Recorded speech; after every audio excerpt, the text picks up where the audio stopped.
Se tu entraste neste vídeo, muito provavelmente já tentaste um monte de dietas, ainda continuas a sentir indisposição, falta de energia, falta de capacidade física e muito provavelmente tudo devido à tua saúde intestinal. E eu sei que no fundo tu querias ser um homem de topo, com alta performance, que consiga manter uma progressão física, que consiga manter a sua energia diária. Por isso eu decidi montar o protocolo que eu uso para ter a certeza que a minha saúde intestinal está no ponto. Eu próprio usei isto em mim e consegui desinchar muito, como também os meus clientes que perderam a maior parte da sua barriga passado de 1 a 2 semanas do acompanhamento. E não só sentiram isto no físico, mas também na mente e no cérebro. E o mais comum é receber mensagens como estas quando começam a aplicar a alimentação certa e o estilo de vida. Por isso, sem mais demoras, vou-vos então apresentar o protocolo, vamos ser eficazes e eficientes. Como vocês veem, eu desinchei bastante nos últimos anos.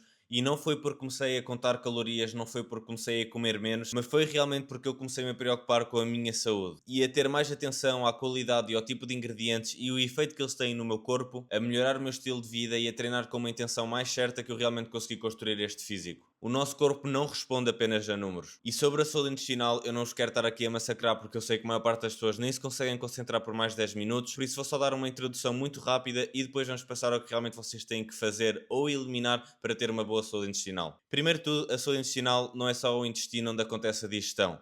É onde absorves nutrientes, produzes neurotransmissores, regulas o sistema imunitário e comunicas diretamente com o cérebro. 70% do sistema imunitário está no cérebro, 90% da serotonina é produzida no intestino e é claro que não é toda usada, mas bastante ainda é. E o intestino tem 500 milhões de neurónios, é basicamente o teu segundo cérebro. É claro que também é o órgão maior, mas por isso é que também é tão importante. E vai ser com esta saúde otimizada que também vai ser um ponto de partida para teres boa energia, foco, humor, uma composição corporal e saúde hormonal. E isto é uma das razões para às vezes estás a fazer a dieta perfeita no papel, mas na verdade a composição corporal não melhora. E quais é que são realmente as consequências de ter esta saúde não otimizada? Não é só a barriga inchada, mas existem bastantes outros sinais, como fadiga crónica sem causa aparente, foco fraco, brain fog, irritabilidade, ansiedade e humor instável, uma pele horrível com acne e eczemas, alergias e intolerâncias alimentares, excesso de peso resistente à dieta, baixa libido e desequilíbrios hormonais como a supressão de testosterona, doenças autoimunes e sono não reparador.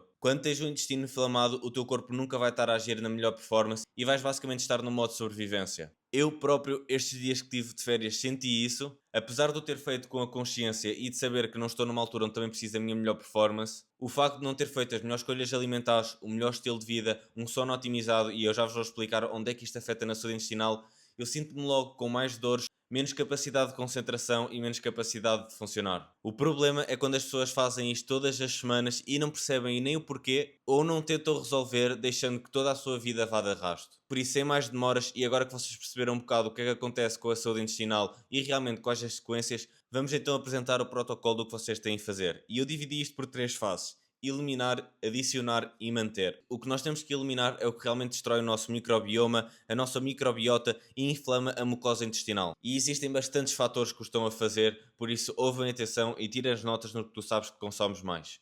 Óleos vegetais refinados, girassol, canola, soja e todos os produtos que também são ultraprocessados. Ultraprocessados não é só McDonald's. Vocês, a maior parte dos produtos são ingredientes, têm um monte de ingredientes que não são bons para vocês, com emulsionantes, corantes, aditivos químicos. Ainda ontem no supermercado eu queria fazer um daqueles pães com mussarela, presunto, tomate e molho de pesto. E quando estava a pagar, lembrei-me que me faltava o molho e eu fui a correr buscar um, nem vi os ingredientes e depois quando cheguei a casa, um molho que supostamente só devia ter 1, 2, 3 ingredientes no máximo, tinha mais de 10.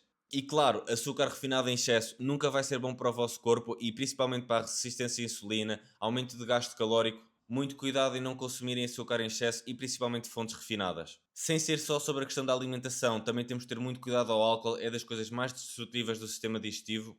Antibióticos desnecessários. Se vocês são daquelas pessoas que ficam doentes e passado um dia ou dois já estão a tomar medicamentos, pensem primeiro porque é que ficaram doentes e não como resolver, até porque os medicamentos não resolvem nada na verdade e muitas vezes até podem piorar e causar mais resistência a próximas doenças. Isto é basicamente o mesmo do que nós termos no quintal, pormos em fogo para depois ir contratar bombeiros para apagá-lo. Não faz sentido nenhum. Vamos é começar a tratar do nosso quintal com qualidade e não deixá-la ficar com incêndios. Outro ponto super importante é o stress crónico. E o stress crónico vem de várias formas. Existem pessoas que são dependentes de substâncias, seja álcool, seja outro tipo de drogas. Existem pessoas que têm um stress super elevado devido ao seu dia a dia, mas a maior parte das pessoas também não o tentam controlar. e nas partes do dia em que conseguem descansar, ter momentos de reflexão, estão sempre no TikTok, em redes sociais, sempre super estressadas, apressadas, sem momentos de reflexão, sem momentos de calma, em que realmente não estás a fazer nada e a dar descanso ao teu cérebro. Mas no adicionar, eu já vos vou explicar o que é que vocês devem fazer para também gerir melhor o stress crónico. E outra coisa que vocês devem eliminar ou parar de fazer são dietas super restritivas. Se vocês têm dietas super restritivas, o vosso microbioma e microbiota vai ser muito pouco diversificado.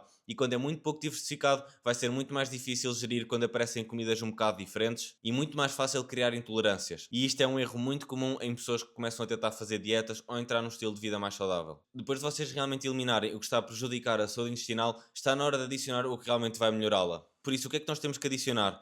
Proteínas animais de qualidade têm que ser a base de cada refeição. Carne, peixe, ovos e claro, ir variando o tipo de carne, o tipo de marisco, o tipo de peixe. E porquê é que eu pus aqui este ponto? Porque realmente estes alimentos vão nos saciar bastante mais, vão dar um valor nutricional muito maior e muito mais facilmente absorvível do que outro tipo de alimentos e vai conseguir minimizar a vossa vontade de ir comer doces ou ultraprocessados. E com proteínas animais vêm também gorduras naturais que são super boas também para o vosso intestino como para o vosso cérebro, como manteiga, azeite, sebo, usarem este tipo de ingredientes para cozinhar e até caldos doces, é algo que vocês conseguem fazer super facilmente. Eu tenho um vídeo no Instagram a explicar como faço, por isso podem passar lá, martim.cc no Instagram. E sem dúvida, uns alimentos que vocês têm que acrescentar pelo menos 3 a 4 vezes por semana são alimentos fermentados. E estes podem vir de várias formas. Os mais comuns são os laticínios, como kefirs ou iogurtes completos. É claro que quando é de laticínios, se forem provenientes de leite cru, vai ser muito melhor e a qualidade de bactéria vai ser muito melhor também, mas se não tiverem acesso a tal, podem também comprar aos supermercados. Outros tipos de alimentos fermentados que podem usar são legumes fermentados e que conseguem adicionar facilmente às vossas refeições,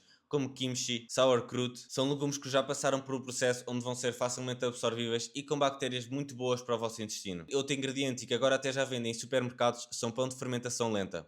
Devido à sua fermentação, o pão já vai estar num processo mais fácil para digerir e para ser absorvível. E com bactérias também muito boas para o vosso intestino. Não consumam pão branco nem pão refinado. Escolham sempre pão de massa-mãe e de fermentação lenta. E claro, se puderem fazer caseiros, seja o pão, seja os iogurtes, seja mesmo os produtos laticínios, façam em casa que é muito melhor. O que é que vocês também têm que adicionar ou neste caso começar a fazer? Quando forem ter refeições, entrem no estado parasimpático, ou seja, um estado de calma e de presença. Sem ecrãs, sem telemóvel. Sejam gratos pela refeição que estejam à vossa frente, mastiguem devagar. Mastigar já vai ajudar bastante no processo digestivo e da absorção de nutrientes. E este é dos pontos que a maior parte das pessoas não dão atenção, mas que faz bastante diferença. E outra coisa que têm que fazer é alinhar o vosso ritmo circadiano. Não é só para terem um bom sono, e é claro que o bom sono vai ajudar a diminuírem o stress crónico, a aumentarem a disponibilidade do vosso corpo de digerir a comida, mas o vosso sistema digestivo também funciona muito melhor quando tem horários consistentes e horários consistentes de refeição. Se possível, tentem sempre fazer o pequeno almoço, o almoço, o jantar a horas muito equivalentes. E não um dia jantar às 7 da noite e depois no outro jantar às 10, 11 da noite antes de irem dormir. O vosso corpo, se tiver horários consistentes, vai saber quando deve fazer uma produção de bactérias e para isto acontecer, vocês têm que fazer todo o protocolo de sono que eu vos disse no vídeo que eu tenho no canal, por isso passem lá para ver, com exposição solar, diminuir ecrãs, todos esses pontos são fundamentais para este ritmo estar alinhado. E outro ponto também muito importante é não serem sedentários, ou seja, caminhadas durante o dia se vocês não treinam, principalmente caminhadas depois de comer, vai-vos ajudar bastante a digerir a comida. E agora, o mais difícil, sem dúvida, é manter isto tudo. E para manter isto tudo é muito básico, claro, temos que continuar a eliminar estas coisas, temos que continuar a adicionar estas coisas consistentemente e o objetivo é realmente criar sistemas. Estruturas alimentares estáveis, onde vocês já sabem mais ou menos o que é que vão comer durante a semana para depois não andarem perdidos. Ciclos de sono regulares, este para mim é dos mais importantes e onde eu vejo os meus clientes a terem mais dificuldade. Stress gerido ativamente com momentos de reflexão, manter o movimento diário, mesmo nos dias em que treinam e principalmente nos dias que não treinam. E para mim o ponto mais importante é a monitorização. Analisarem como é que vocês se sentem depois de comer uma coisa, se vocês estão-se a sentir melhor, com uma boa performance nos treinos, se vocês estão-se a sentir com menos clareza mental, mais dificuldade de concentrar. Isto foi o que eu fiz nos últimos anos e agora basicamente sei, ok, eu vou comer isto, eu vou me sentir desta forma. Eu vou comer isto porque eu quero fazer aquilo. E é isso que eu tento muito transmitir no meu acompanhamento e aos meus clientes. O meu objetivo é que quando acabar o programa eles consigam intuitivamente e cientificamente perceberem porque é que têm que comer aquilo consoante o objetivo, seja objetivos em longo prazo ou simplesmente o que é que eles vão fazer nesse dia. Para assim não precisarem de gastar mais dinheiro em nutricionistas, consultas, whatever. E claro que isto hoje é um resultado de consistência. Apesar de eu ter tido feedbacks de pessoal logo a sentir melhorias, principalmente na parte do cérebro, em uma semana, 2 semanas, semanas, o físico vai acompanhar este progresso de uma forma mais lenta. Mas como vocês podem ver por estes resultados, eles aparecem muito mais rápido. A maior parte destas fotos que eu vos mostrei são de 2 a 4 meses no máximo. A maior parte destes resultados que eu vos mostrei são de 1 a 3 meses no máximo. E se tu realmente sentes que estás com dificuldade em aplicar isto, principalmente consistentemente, está à vontade para marcares uma chamada grátis comigo no link abaixo, onde eu vou realmente ver a tua situação atual, perceber o que é que poderás estar a falhar e ser sincero contigo para ver se faz sentido entrar no meu programa ou não. Espero que tenham gostado, espero que tenham aprendido algo novo e não se esqueçam de subscrever, pois vou continuar a trazer aqui muito valor.